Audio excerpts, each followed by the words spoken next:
If you're looking for a community to accompany you in your leadership journey, you should join our Savvy Supervisors Facebook group.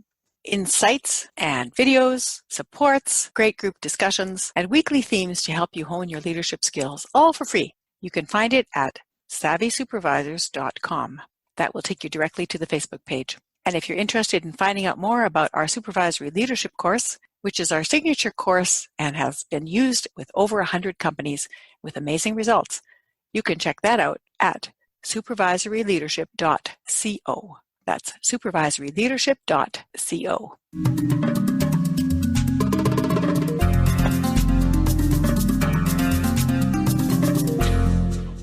His mission is to create peace by facilitating understanding, relating, and connecting. I'm really excited to present my guest today, who is Christian Höferle.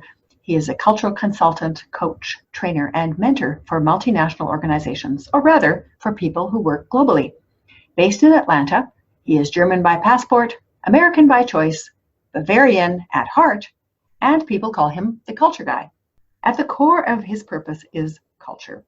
His passion is to help people discover commonality when they feel overwhelmed by difference. And as he helps people figure out this thing called culture, they work at their peak and in peace with others. Throughout his career, Christian has had the privilege of working with people from all over the world. With his company, The Culture Mastery, Christian and his team serve multinational organizations and help them to achieve their goals in global markets. TCM does this by tailored coaching and training programs for expats as well as for multicultural teams. I discovered Christian when I first listened to his podcast and was very taken by his interview style and the guests that he interviewed. And I thought I simply must ask him to be on the Culture and Leadership Connections podcast too, because he has so much to offer and his insights into his own cultural process will be very useful for people, for the audience to hear about. So welcome, Christian, and thank you so much for joining me today. Thank you, Marie. Thanks for allowing me to be on this program. Podcasting is awesome, as you know, and thanks for plugging my program in there as well. I think it's a great way to share our expertise. Yeah, I really love your program. And in fact, we put it in all the show notes to make sure that people have the links and they can connect with you and they can connect with your podcast and all the other wonderful things that you do. And they'll find the episode that we two did together. Yay. That's true. Yeah, it's like it's a mutual admiration fan club. Yes. So I always like to start by asking my guests to tell the audience a little bit more about who they are. I'm a Generation X German and a Generation X West German because when I was born, there were two Germanys and I hail from the western part, and I was 19 years old when the wall came down that separated the two Germanys. And by that time, I had already learned that my way isn't the only way to be happy in life. I had learned that my upbringing, the way I thought that life has to be, was not universal in the world. I was 17 years old when my parents were wise enough to let me go on a international student exchange program, and I lived with a host family in northern Midwest of the United States in Minnesota, close to the Canadian border, in the year of 1988. And that took away my blinders, as I call it. The blinders that I was wearing as a monocultural person going through life and thinking there's only one universal truth and only one way of normal. And at the age of 17, I quickly came to realize there's other ways to do things, and they also have their validity, even though I may not be comfortable with them right now, or even if they appear to be a little strange to me in the beginning. They still get results, and so they must work. And reconciling that awareness for me was at that age helpful because I was a cocky bastard. I was this 17-year-old young male thinking that I have figured this thing life out for myself and adults won't teach me anything anymore. And that put me back in my place. Yeah. So that, I think, might describe a little bit who I am. It's interesting how sometimes you can look at the results that people are getting. You can go, how does that even happen? I can't even imagine that they would get those results. And it really makes you think, doesn't it? Yeah. And I remember vividly in Europe, if you have a vehicle that is pulling a trailer, there are certain regulations and certain design specifications what a trailer hitch has to look like, and semi-trucks look a certain way. And then I remember this was in the winter in Minnesota in February or March of 1988, and I see this big pickup truck, and it was pulling a livestock trailer, and the hitch was not on the trailer hitch at the end of the vehicle, but it was sitting on the bed of the truck. And I was like, this cannot be safe. All my German sense of security and risk avoidance boiled up inside of me as a 17-year-old. I thought, what if they have a collision? What if he has to brake hard? That trailer will just bulldoze right through the driver cabin. And all these scenarios went on in my head that this is not real. This is not good. This is not normal. This is not how things should be. And I had this gut reaction to this. And I kept seeing vehicles like this on the road. I thought, okay, there's no accidents, and they deliver the animals to where they need to go, and the tool serves its purpose. Maybe there is a way this could work, and maybe my perception of what is right and wrong, maybe I need to revisit that. So it was little things, everyday experiences that gradually made me aware of my cocky self-confidence that I was so willingly sharing with the world wasn't serving me well, because I had a limited worldview, and becoming aware of my own limitations was, as I said, a healing life experience. Mm-hmm. There's an intercultural writer named Lionel Laroche, who's originally from France and who is a Canadian now. And he does a lot of public speaking. And one of the stories that he tells, which I think is really interesting, similar to yours, is that he said that he first really understood how he needed to open his mind to different ways to do things around the whole issue of when you eat dinner. Because in France, you eat dinner anytime between, 8 and 10 at night. Mm-hmm. And he thought that is just the way you do things. And then he was in several communities where dinner was at completely different times. And then he was in an Inuit community where they didn't have dinner. They just made dinner at front of the day. And anybody who was hungry ate whenever they were hungry. There was no dinner. And that's when he realized that his whole concept of dinner was very much culturally bound. So, right. Similar to what you said about the hitches on the truck, right? Or the use of silverware. Ask your former French friend how he feels about the North American way of using silverware. Most Central Europeans are a little at odds with that when they first experienced that in the United States. Oh, yeah. So let's go to my next question, which is, can you share a couple of incidents from your childhood that you believe really formed you into that person that you are today? You talked about your adolescence. So you have something from your childhood, or maybe something else from your adolescence that you think was very formational for you. Well, I would argue there were a few of those things. I'm a small town boy, so I grew up in a small town in Bavaria, which is a southeastern state in Germany, close to the mountains. So if you looked out my childhood room window, you would see the mountain ridge of the Alps. And we lived close to all those King Ludwig castles that tourists to Germany want to see. So I grew up in that part of the country. And I'm not the child of academically trained parents. And my family is working class. My family comes from vocational professions. My father was a butcher. My mother was a dental hygienist at the local dental office. And then they took over a local butcher shop in the small town. So that's the way I grew up, with small town conservative Catholic-based values. Yet we were not the church-going family. So I think Americans call it cafeteria Catholic. So you only take what you want and leave what you don't want behind. Yet when I meet North American Catholics, my only Catholic story that I can tell is when I was confirmed. Those of you who are Catholic, you know that there is a confirmation process when you're about 11 or 12 years old. And it's usually the ceremony is conducted by the local bishop or archbishop of the diocese. And when it was time for my confirmation, the archbishop who was over the ceremony later became the Pope. So I can say that Pope Benedict was the bishop back then that confirmed me. It has no meaning to me whatsoever because I'm not deep in my faith, but that's a good story to connect with fellow Catholics. But that's the environment that I was raised in, this conservative, yet fiscally and economically conservative, but fairly liberal when it comes to social questions. So I was born in 1970, and my mom was 5 months pregnant with me when she and my dad went to the altar. So she was visibly pregnant in a time when having extramarital intercourse was not necessarily socially accepted. So my parents were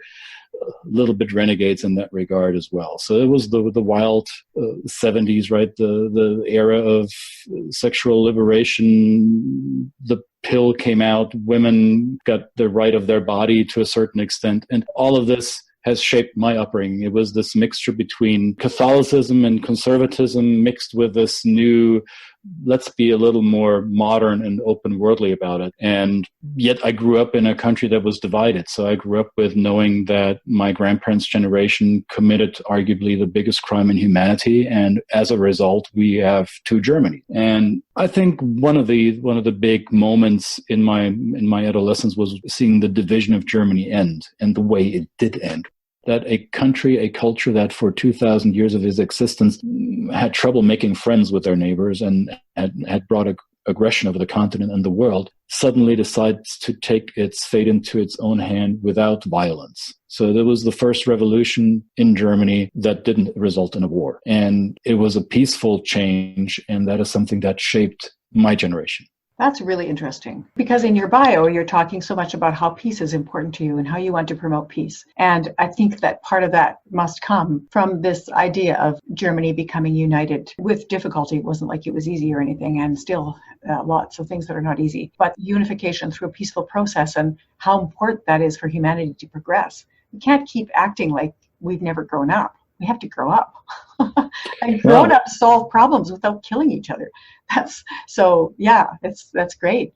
And that's a lesson that we are continuing to learn. It's not like Germany is healed from its demons, or the world is healed from making those stupid decisions that result in killing each other. But my argument, or the base reason why I do the work that I do, is my culture is not known for being culturally savvy. Germans have proven to the world over centuries that they don't get along really well with their neighbors or with other cultures. And in the 1930s and 40s, it led to a mass genocide. And if my work can contribute to cultural understanding, then my job is done. Then I did my piece I can't correct what was done, but I can make sure that it doesn't happen again. That's why I do what I do. That kind of brings up that question, which I'm sure you get asked regularly, is that whole question of German guilt across generations. My father also immigrated from Germany, and he has a different story than yours, but this whole idea of German guilt is something that I was conscious of as I was growing up. I discovered about 3 years ago a book called Migrations and Cultures, where they talk about different cultures moving to different countries and what happens, what are the immigration similarities that happen, and what are the dissimilarities. And then they feature 7 cultures in detail for as long as we have history. And the very first one they feature is German culture. And I was blown away by something that I didn't know. And I thought this might be interesting for you too. And what it is that whenever Germans immigrate, they do 2 things. They establish a newspaper and they make friends with whoever the underdogs are, but alienate themselves from the dominant society. Mm-hmm. So the whole thing about cowboys and Indians being such a big deal for Germans is because of making friends with the people that you see as being disadvantaged. The very first slavery abolition meeting that was ever held in the United States was held in Germantown, because the Germans were the only ones who wanted to encourage the abolition of slavery. So the abolition of slavery, getting to know the people who are the First Nations people and supporting them, that's been part of German culture, right? While they're still doing the opposite with other people. It's a very interesting dichotomy, don't you think? I would agree, and I would add to that this is immigrant behavior. These are people that voluntarily or involuntarily left Germany and set their behaviors to a world that they would like to have for themselves. So I'm not surprised by that common feature. And it is one of the training elements that we do when we work with German North American teams is I ask a question if they know who is the most popular or most successful German author of all times. And I give them a list to choose from. And there's Hermann Hesse and Thomas Mann and Goethe and Schiller and all the German literary greats. And then there's one name that nobody knows. It's Karl May, and he is the correct answer. Karl May is a gentleman who wrote adventure novels, and there were usually 2 sujets. One was in the Arab world, and the other one was in North America, cowboys and Indians.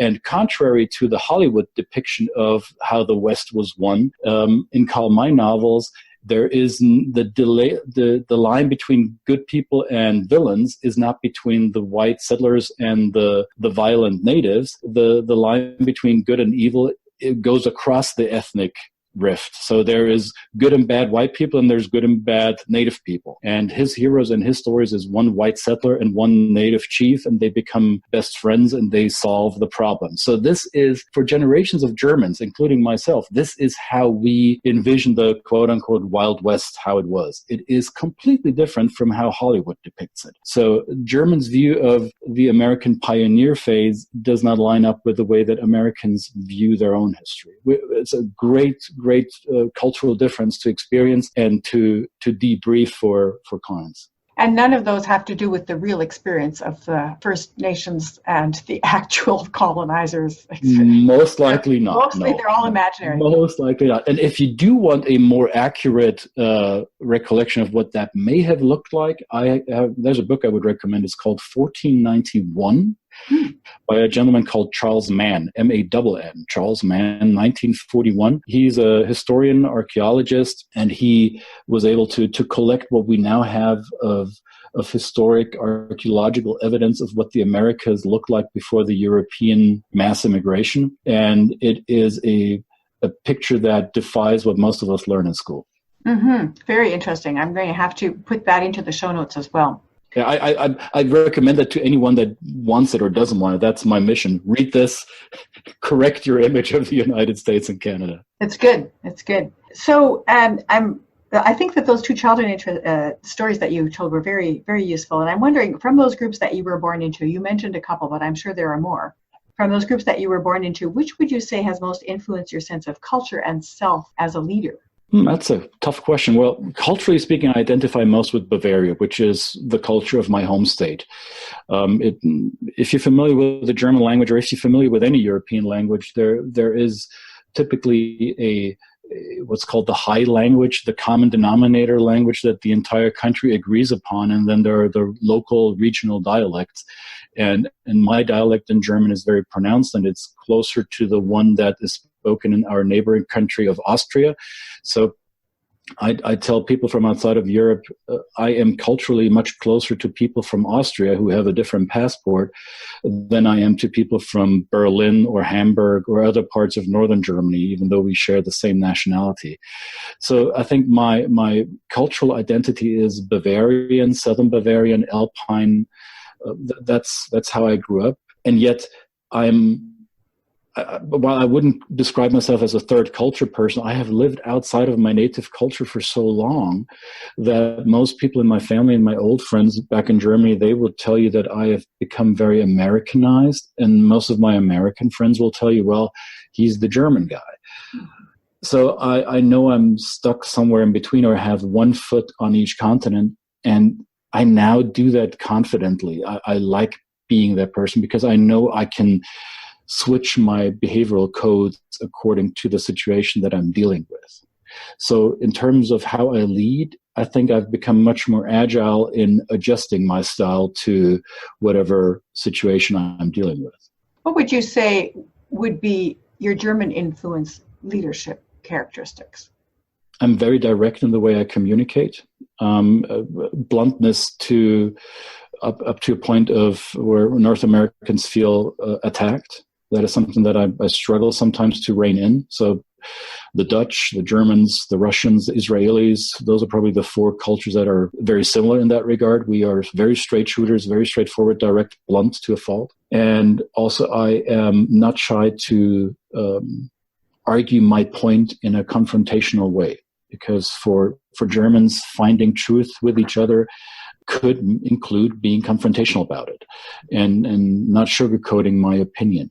And that is something that works within my native culture. It does not always work when I deal with people from the US or from Brazil or Mexico or China. So I'm cognizant of that, and I have to manage that. But those probably are two things that show up, that showcase my Germanness. And what would you say your experience of living in the United States has contributed to your sense of who you are as a leader? Well, first of all, I've become aware that I can adjust my behavior, that I do not always have to default back to my factory settings, right? So Your factory settings. Yeah.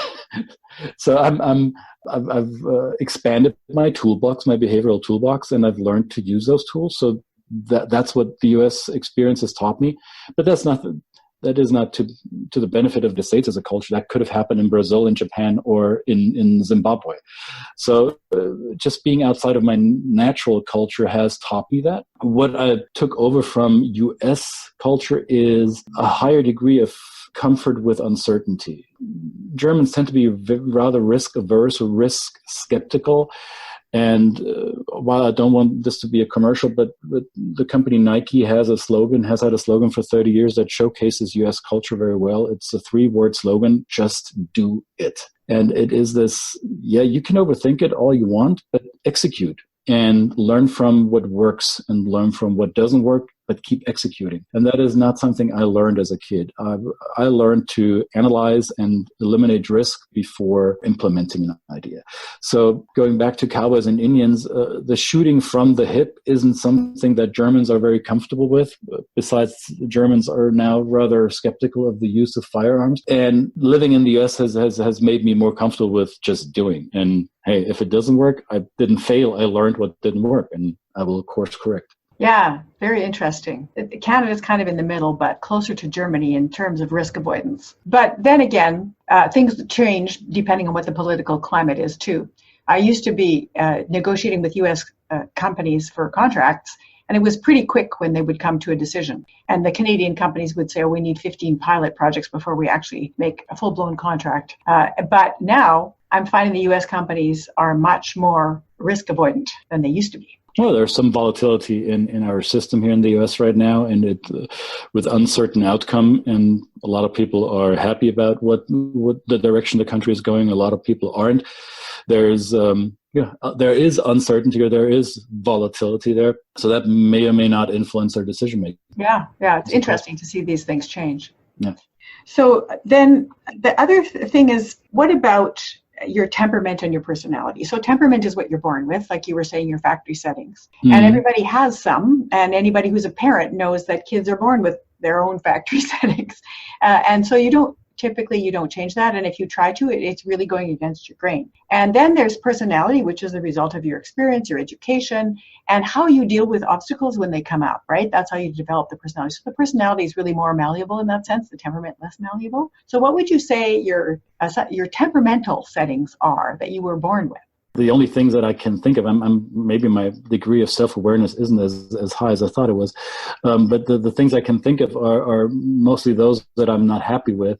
It's that I sometimes have a very short fuse, so my tolerance levels for stupidity are very limited. So if I experience behavior that is not leading to a result or a positive outcome, then when I experience people being fidgety about things, then I get very impatient quickly. On the flip side, I think I tend to be a person who seeks out harmony. So while I'm German and I'm ready to be confrontational in argument, in a social setting, I would like there to be harmony so people can work together well. I'm the peacemaker. I'm not afraid to rock the boat a little bit, yet I want to be the one bringing about peace and leading the group, whether it's family or a work team, into the safe water so we can sail smoothly and swiftly towards our goal. Cool. So what I found from interviewing people is anybody who has a business almost always says that they're impatient and they have a short fuse. It must have something to do with being entrepreneurial. You're just dissatisfied. You want things to be better, faster, more efficient. That is probably one strong characteristic of people who work for themselves. I've been an employee. I've been an employee in my parents' business when I was a teenager. My dad and mom, they made sure that I knew what labor looks and feels like. And I didn't get a lot of allowance as a kid. So that's probably going back to one of your earlier questions. My parents made me work for it. And they taught me the value of time for money or performance for money. So I always had not more money than all of my friends, but there was always money in my wallet, but not because my parents or my family gave it to me, because I earned it. So the sense of entitlement is nothing that I can tolerate for long. So if you want it, work for it. And if you want it hard enough, you will work for it. And if you won't work for it, that means you don't want it hard enough. And I have very little tolerance, or I have very little respect for people who are complainers and moaners and whiners and don't do anything about it. That probably is a characteristic that led me to prefer the entrepreneurship way of making a living rather than working for somebody else. Right. And so what about personality? What would you say you've developed as far as characteristics? I'm very fond of a personality assessment profile called Bank Code, BANK. It has nothing to do with a financial institution, but it's the BANK represents the 4 prototypes of personality. And yes, there are many personality profiles out there, and they usually go back to 4 personality prototypes. I think it goes all the way back to Aristotle and Platon, and it's all none of us had an original thought ever since then. It's all been plagiarism since the ancient Greeks anyway. But so BANK stands for Blueprint, Action, Nurturing, and Knowledge. So those are the 4 prototypes. And I would say that I am a very dominant knowledge personality type, and a knowledge personality values things like intelligence, logic, technological advancement, research development, competence, accuracy, big picture view. So that is something that is most valuable to me. That's how you convince me or persuade me. We all are somewhat of the 4 codes. So none of us are, when we look at personality profiles, we're not one code in an isolated manner, but we're all a mixture of the 4 prototypes. But the one that I am least is the blueprint type. Those are the people that want to stick to their budgets, and they plan excessively, and they value predictability and rules, and stability and structure and process is important to them. That is something that I don't have much in my life. And you could easily argue, what type of German are you? Isn't that exactly what Germans are known for? Yeah, maybe, but it's that shows you that there's culture and then there's personality. And just because I'm German doesn't mean that I have to fulfill all those stereotypes that people may have about Germans. Yeah, and probably the majority of the Germans that I know, because you said before, immigrant culture is different. People who immigrate are willing to take risks. They're willing to break the rules, and if they become successful in their new country, they typically did it because they had to rethink things and do things differently, and lose their sense of structure and security that they had before, if they had it before. So yeah, I would say that also fits that portrait. So let's go to a time when you already answered this, but you maybe have another example, which is a time when you became aware that your cultural understandings were specific to your culture and not normal, that everybody didn't do things that way. You talked about the hitches on the trucks, but can you think of another time? When I was a foreign exchange student, there were 3 questions that I was typically asked by fellow students or people in Minnesota. One was, Christian, what's your drinking age over there? Oh, 16? Wow, cool. Is it true that you can go as fast as you want on the Autobahn? Oh, really? Wow, cool. And the third question they asked is, do you think that 2 Germanys will ever become one again? And I was like, no, it's 1988. Why would? Nobody saw that coming, right? So those were the things when I started to think about that there might be differences. But is there one incident? There are so many, it's really hard to decide. I think the one that taught me the U.S. way of laissez-faire, or the tolerance, is an incident that I will never forget in my life. Even though I told you earlier, I'm not a man of faith. I'm spiritual, yes, but I'm not a church-going individual. But my host family was an interesting mix. My host family in Minnesota, the mother was Lutheran and the husband was Catholic, and this was her second marriage, and the Catholic man, married a divorcee, a Lutheran divorcee, who brought 2 children into the marriage. He was almost disowned by his Catholic family, because in conservative Catholic circles, you don't do that. You don't marry a divorcee, yet they did. And I remember we went to family down in Nebraska somewhere in rural Nebraska to attend a family vacation Christian holiday. It was Easter or something like that. And we went to their church service. And mind you, I had attended church with my host family, a Lutheran service every Sunday. And it was okay for me because it was solemn. It had this gravitas of seriousness in practicing faith. So even though I didn't want to go every Sunday, I did. And it was okay for me to do that. It was not a big hardship. Now we go to this family in Nebraska to attend their church service. And it was, for me, the best comparison I could give you is like the church scene in the Blues Brothers, where James Brown plays the minister in front of a very black church, very lively, singing, dancing in the aisles, people speaking in tongues. And actually there were two people in front of the room. There was the pulpit and then there was the altar, and the two people were back and forth and people were shouting. And I was in the back row thinking to myself, what the hell is going on here? How is this church? What are they doing? And this is not normal, right? So I was flabbergasted beyond belief. It wasn't dignified for you.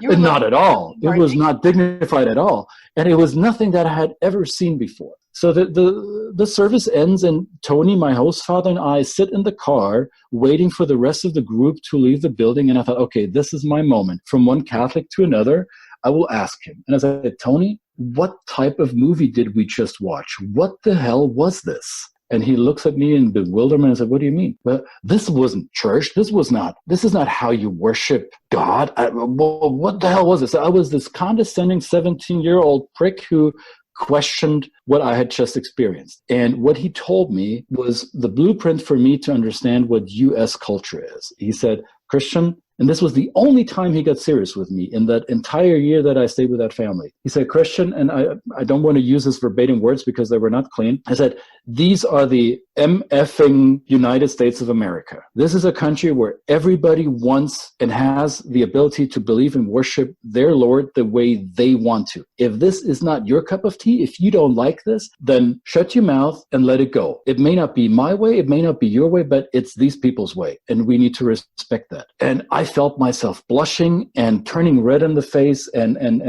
goosebumps all over my body. I get it now, remembering that scene, that this simple farmer from northwestern Minnesota put me in my place and taught me about tolerance and inclusion. And I will never forget that.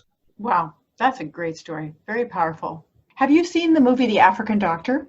It's on my Netflix watch list. I haven't watched it yet. Oh, it is so good. There's a scene in there that you're just going to identify with so much. Oh, I will watch it tonight. Really similar to what you just discovered. So I'm not going to do the spoiler alert, but I'd love to know what you think about it after you watched it. It's nice. One of my favorite movies. The only thing that is interesting to know in advance is that it is a true story. So you wouldn't think so, because when you watch it, you think this cannot be true, and it is completely true. So it's a great story. You're going to really love it. Lovely. Okay, we're almost at the end of the interview, which I'm just so thrilled to have had a chance to ask you these questions. Your answers have been so insightful and self-aware and thoughtful. I really appreciate that. A lot of times when you're interviewing people about culture, it's a new experience for them because they haven't thought about it a lot. So it's really nice to hear those responses from you in a way that really digs deep.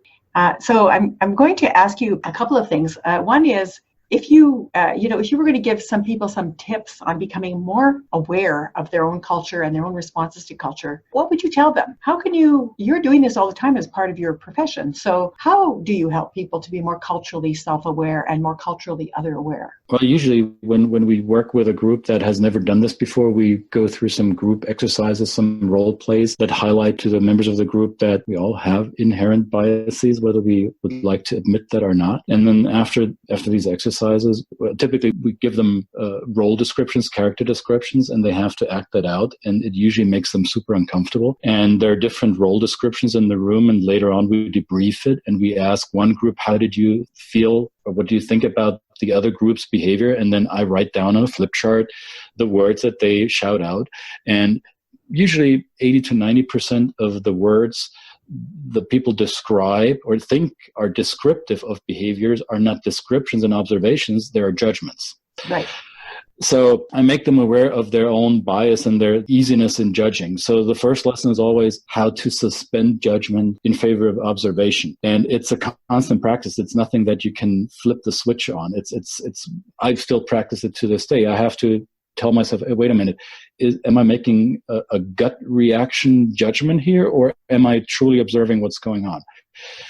So that would be first step. And then a second step is that I would invite people to think of other people's behavior as always based on a positive intention. Nobody acts and behaves the way they do because they want something negative for themselves. Every behavior is based on a desired positive outcome. So when I experience a behavior that I don't like or that is unfamiliar to me or that I might even reject, while I observe, I have to tell myself, so what might be that intention behind that behavior that I'm not seeing yet?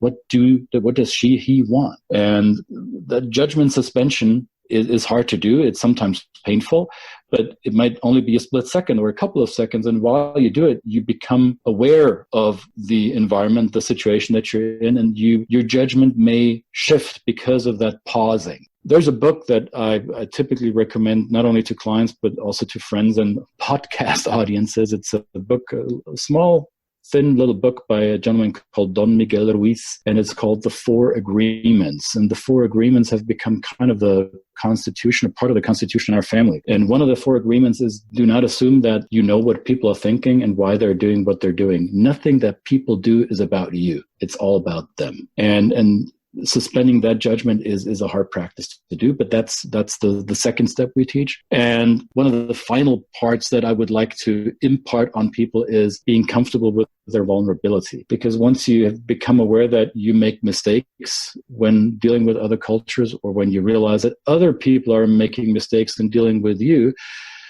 it's okay to show that we're not perfect. It is okay to let others know that we are consciously incompetent. Hey, I think I stepped on your toes, or I think I said something that was offensive. I'm sorry about that. Can you help me improve? Or can you show me what I did wrong? I don't even know what I did wrong, but it appears that there is something missing here.